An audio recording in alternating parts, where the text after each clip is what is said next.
विधानसभा अध्यक्ष कैलाश मेघवाल के बगावती तेवर अब तक ठंडे नहीं पड़े हैं। वहीं पार्टी की अनुशासन समिति ने 29 अगस्त को नोटिस जारी कर 10 दिन में जवाब मांगा था। इस हिसाब से कैलाश मेघवाल के जवाब देने की अंतिम तारीख 7 सितंबर होती, जो खत्म हो गई। हालांकि कल रात तक मेघवाल ने नोटिस का जवाब नहीं दिया। रिपोर्ट में दिखाते हैं।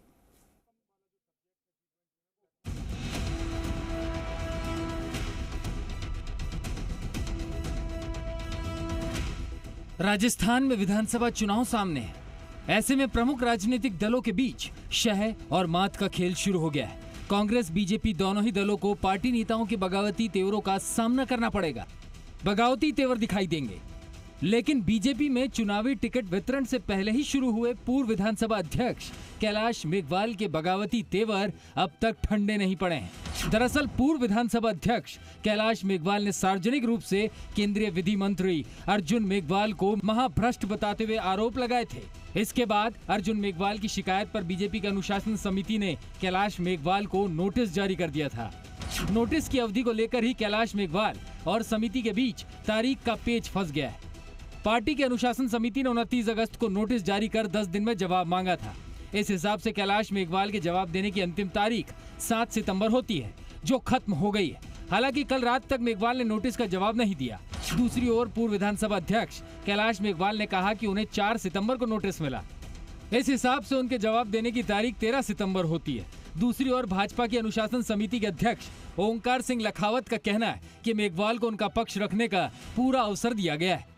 विश्वस्त सूत्रों का कहना है कि कैलाश मेघवाल नोटिस का 40 पेज का जवाब तैयार कर रहे हैं। इससे पहले की तमाम बातों के साथ ही कई प्रकरणों का हवाला तथा आरोपों की भी जानकारी दी गई है।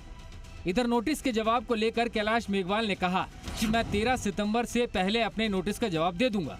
इतना ही नहीं, मेघवाल ने अपने तीखे तेवर को कायम रखते हुए कहा कि मैं अपने बयान पर अड़िग हूँ। जो भी आरोप मैंने लगाए वह सही है और नोटिस का जो जवाब दूंगा वह भी मीडिया के सामने ही दूंगा। हालांकि समिति के अध्यक्ष लखावत ने कहा कि मेघवाल का जो जवाब आएगा उसे प्रदेश अध्यक्ष सीपी जोशी को सौंपा जाएगा। अध्यक्ष और पार्टी के स्तर पर नोटिस का अध्ययन होगा। अगर पार्टी उनके जवाब से संतुष्ट हुई तो ठीक है, नहीं तो फिर जो कार्रवाई ऐसे मामलों में नियमानुसार की जाती है वो ही की जाएगी। पार्टी सूत्रों का कहना है कि कैलाश मेघवाल की उम्र 80 साल होने जा रही है। ऐसे में आने वाले चुनाव में पार्टी उनका टिकट काट सकती है। यही कारण है कि मेघवाल ने बगावत की है। मेघवाल अपने इस दावे पर कायम है कि पार्टी टिकट दे या नहीं, वो हर हाल में चुनाव लड़ेंगे। गौरतलब है कि कैलाश मेघवाल पूर्व सीएम वसुंधरा राजे के करीबी माने जाते हैं। चुनावी साल में कैलाश मेघवाल की ओर से अपनाए जा रहे इस तेवर के कई मायने निकाले जा रहे हैं। जिस तरह से कैलाश मेघवाल तीखा रुख पार्टी के प्रति अख्तियार कर रहे हैं, उससे साफ है कि अभी इस मामले में पार्टी की मुश्किलें कम नहीं होने वाली है। बीजेपी अनुशासन समिति की ओर से मेघवाल को नोटिस दिए हुए 10 दिन बीत चुके हैं, लेकिन जवाब नहीं आया। वहीं दूसरी ओर मेघवाल ने कहा है कि 13 सितंबर तक उनकी आखिरी तारीख है और वो 13 सितंबर से पहले मीडिया के सामने इसका जवाब देंगे। ऐसे में ये मामला लगातार लंबा खिंचता जा रहा है। अब देखना यह है कि बीजेपी कार्रवाई करती है या फिर उन्हें माफ़ी देती है। कैमरामैन भूषण सोनी के साथ विष्णु शर्मा, जी मीडिया, जयपुर। तो मेरे सहयोगी विष्णु शर्मा की आपने रिपोर्ट देखी और इस पर ज्यादा जानकारी के लिए वो हमारे साथ लाइव भी जुड़ गए हैं। विष्णु, पूर्व विधानसभा अध्यक्ष कैलाश मेघवाल के अभी बगावती तेवर ठंडे नहीं पड़े हैं, इसको लेकर क्या समझा जाए?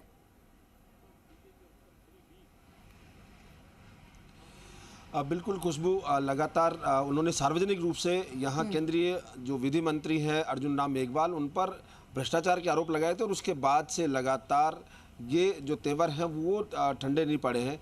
वहीं दूसरी ओर पार्टी ने अनुशासन समिति की से एक नोटिस दिलवा दिया और नोटिस के बाद कार्रवाई के लिए कहा गया, लेकिन जवाब आने पर कार्रवाई की जाएगी। इसको लेकर पूरे राजनीतिक जो हलके हैं उनमें यही कयास है कि आखिर जो कैलाश मेघवाल है वो क्या जवाब देते हैं। क्या वो माफ़ी मांगते हैं या फिर कोई तल्ख जवाब देते हैं। हालांकि मेघवाल की ओर से साफ कहा गया है कि वो इन आरोपों का पूरा जो जवाब है, जो नोटिस में पूछा गया है, उनका पूरा जवाब देंगे।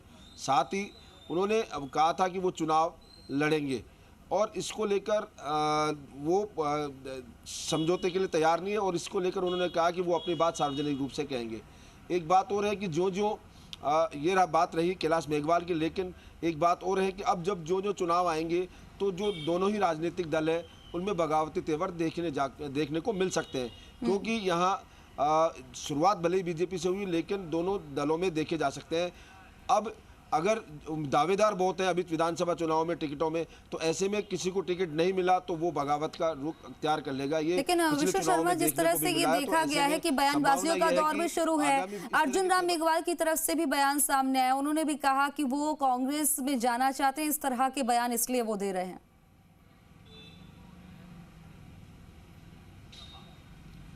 बिल्कुल खुशबू, क्योंकि बयानबाजी लगातार चलेगी। जब एक आरोप लगता है तो उसका प्रत्युत्तर दिया जाता है और इसी तरह से फिर दूसरा वो हमला करते हैं। तो ऐसे में कहीं ना कहीं जो चुनावी साल है तो आरोप प्रत्यारोप चलते रहेंगे। हालांकि मेघवाल ने कहा कि उनका इस तरह से कोई मामला नहीं है, लेकिन मेघवाल ने यह भी कहा, कैलाश मेघवाल ने, कि जो अच्छा काम कर रहे हो उसकी तारीफ होनी चाहिए। उन्होंने कहा कि उन्होंने पहले भी विधानसभा में भी अशोक गहलोत की तारीफ की थी। तो ऐसे में इस बात को लेकर कांग्रेस में जाने से नहीं जोड़ा जाना चाहिए। वहीं दूसरी ओर चूंकि यहाँ लड़ाई एक एक सीट की कश्मकश की है, तो ऐसे में अगर कैलाश मेघवाल है वो बगावती रुख अख्तियार करते हैं तो कहीं ना कहीं नुकसान बीजेपी को उठाना पड़ सकता है। इसको लेकर, क्योंकि कैलाश मेघवाल काफ़ी पुराने नेता है, बीजेपी के प्रदेश चुनाव प्रभारी हैं, वो कह चुके हैं कि कैलाश मेघवाल काफ़ी अनुभवी हैं, उन्हें इस तरह नहीं बोलना चाहिए, लेकिन उनसे बात की जाएगी। हालांकि अभी बीजेपी की ओर से कैलाश मेघवाल से कोई बातचीत नहीं की गई। तो ऐसे तमाम जानकारी देने के लिए बहुत बहुत शुक्रिया।